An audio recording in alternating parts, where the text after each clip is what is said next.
বাংলাদেশের অর্থনীতির কথা বললেই তো আমাদের মাথায় একটাই নাম আসে, গার্মেন্টস।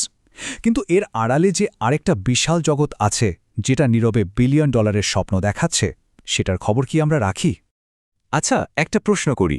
তৈরি পোশাক শিল্প বাদে আর কোনটা হতে পারে বাংলাদেশের মাল্টিমিলিয়ন ডলারের এক্সপোর্ট আইটেম? একটি ভেবে দেখুন তো।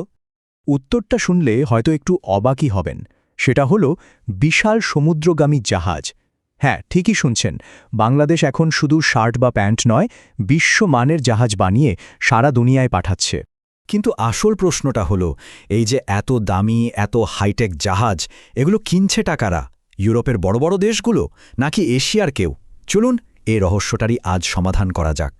এই পুরো ইন্ডাস্ট্রির উত্থানের গল্পটা যদি বুঝতে হয়, তাহলে আমাদের এমন একটা কোম্পানির দিকে তাকাতে হবে যারা একদম শুরু থেকে এই পথে হেঁটেছে, মানে যারা এই খেলার পায়োনিয়ার। আর সেই কোম্পানিটা হল ওয়েস্টার্ন মারিন শিপইয়ার্ড লিমিটেড। 2000 সালে চট্টগ্রামে কয়েকজন ম্যারিন প্রফেশনাল মিলে এটা শুরু করেন। তাদের একটাই লক্ষ্য ছিল গ্লোবাল মার্কেটের জন্য জাহাজ বানানো। আর দেখুন, আজকে তারা বাংলাদেশের সবচেয়ে বড় জাহাজ নির্মাতা। তাদের এই জার্নিটা কিন্তু এক কথায় অসাধারণ। ভাবুন একবার, মাত্র 1.5 একর জমি নিয়ে যে কোম্পানির শুরু, আজকে সেটা 45 একরেরও বেশি জায়গার উপর দাঁড়িয়ে থাকা একটা ওয়ার্ল্ড ক্লাস শিপইয়ার্ড। মানে 2000 সাল থেকে আজকের এই পর্যন্ত আসাটা সত্যি অবিশ্বাস্য একটা ব্যাপার। কিন্তু কিভাবে তারা এত সফল হলো? এর পেছনে কয়েকটা বড় কারণ আছে। 1, তাদের লোকেশনটা একদম পারফেক্ট, বন্দরনগরী চট্টগ্রামে। 2, তাদের আছে 3500-এরও বেশি নিবেদিতপ্রাণ কর্মী, আর সাথে আছে ব্যবসা বাড়ানোর জন্য পর্যাপ্ত জমি আর সিএনসি মেশিনের মতো সব আধুনিক যন্ত্রপাতি। সব মিলিয়েই আজকের এই সাফল্য। তো চলুন এবার সেই আসল প্রশ্নে ফেরা যাক, যেখান থেকে আমরা শুরু করেছিলাম। বাংলাদেশের বানানো এই বিশ্বমানের জাহাজগুলো আখের যায় কোথায়, কিনছে কারা? তাদের ক্লায়েন্ট লিস্টটা দেখলে কিন্তু রীতিমতো অবাক হতে হয়। একদিকে আছে জার্মানি, ডেনমার্ক, ফিনল্যান্ডের মতো ইউরোপের পাওয়ার হাউস, আবার অন্যদিকে আছে নিউজিল্যান্ড, কেনিয়া, এমনকি লাতিন আমেরিকার ইকুয়েডর পর্যন্ত। মানে বুঝতেই পারছেন, বাংলাদেশের জাহাজের কোয়ালিটি এখন সারা বিশ্বেই স্বীকৃত। শুধু দেশ না, কী ধরনের জাহাজ বানাচ্ছে সেটাও দেখার মতো। যেমন ধরুন, জার্মানির জন্য বানানো হয়েছে 8টা কার্গো ভেসেল। ডেনমার্কের জন্য বানানো হয়েছে বিশেষ ধরনের আইস ক্লাস কন্টেনার ভেসেল, যেগুলো বরফ জমা অঞ্চলেও চলতে পারে। এমনকি কেনিয়া সরকারও তাদের নৌবাহিনীর জন্য অফশোর পেট্রোল ভেসেল কিনেছে বাংলাদেশ থেকে। এই ভ্যারাইটিটাই কিন্তু বাংলাদেশের ক্যাপাসিটি প্রমাণ করে দেয়। ওকে, তো একটা কোম্পানির গল্প তো আমরা জানলাম, কিন্তু চলুন এবার একটু জুম আউট করে পুরো ইন্ডাস্ট্রিটাকে দেখি। অর্থনৈতিক দিক থেকে এটা ঠিক কতটা বড়? ভাবা যায়, মাঝারি সাইজের একটা জাহাজের দামই হতে পারে 10 থেকে 50 মিলিয়ন ডলার, মানে বাংলাদেশি টাকায় প্রায় শত কোটি টাকা। তার মানে প্রত্যেকটা জাহাজ যখন রপ্তানি হয়, দেশের অর্থনীতিতে একটা বিশাল ভূমিকা রাখে। আর প্রোডাকশনের সংখ্যাও কিন্তু কম না।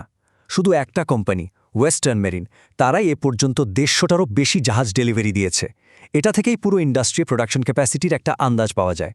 এখন এই শিল্প থেকে বছরে আয় আসছে কয়েকশো মিলিয়ন ডলার, কিন্তু এর আসল পটেনশিয়াল আরও অনেক বড়। এক্সপার্টরা বলছেন, ঠিকমতো সাপোর্ট পেলে এই সেক্টর থেকে বছরে 5 থেকে 10 বিলিয়ন ডলার পর্যন্ত আয় করা সম্ভব। ভাবুন একবার, এটা পুরো দেশের অর্থনীতিকে বদলে দিতে পারে। তবে সম্ভাবনা যেমন বিশাল, চ্যালেঞ্জটাও কিন্তু ততটাই কঠিন। বিশ্ববাজারে টিকে থাকতে হলে বাংলাদেশকে লড়তে হবে এই ইন্ডাস্ট্রির প্রতিষ্ঠিত জায়ান্টদের সাথে। তো গ্লোবাল মার্কেটে বাংলাদেশের অবস্থানটা ঠিক কোথায়? দেখুন, বাংলাদেশ মূলত কম খরচে ছোট থেকে মাঝারি সাইজের জাহাজ বানানোর ক্ষেত্রে স্পেশালাইজড। অন্যদিকে চীন, সাউথ কোরিয়া বা জাপানের মতো দেশগুলো সবথেকে বড় আর সবচেয়ে জটিল প্রযুক্তির জাহাজ বানিয়ে বাজারটা ধরে রেখেছে। তাহলে গ্লোবাল লিডার হওয়ার পথটা কি? বিশেষজ্ঞরা 3টা মূল বিষয়ের উপর জোর দিচ্ছেন। 1, টেকনোলজিতে আরও ইনভেস্ট করতে হবে। 2, আরও বেশি দক্ষ জনশক্তি তৈরি করতে হবে। আর 3, সরকারি সাপোর্ট আরও বাড়াতে হবে। আর এই সবকিছু যদি ঠিকঠাক মতো করা যায়, তাহলে বিশেষজ্ঞদের এই কথাটা সত্যি হতে আর বেশি দেরি নেই। তারা বলছেন, সঠিক পদক্ষেপ নিলে জাহাজ নির্মাণ শিল্পই হতে পারে বাংলাদেশের পরবর্তী গার্মেন্টস খাত।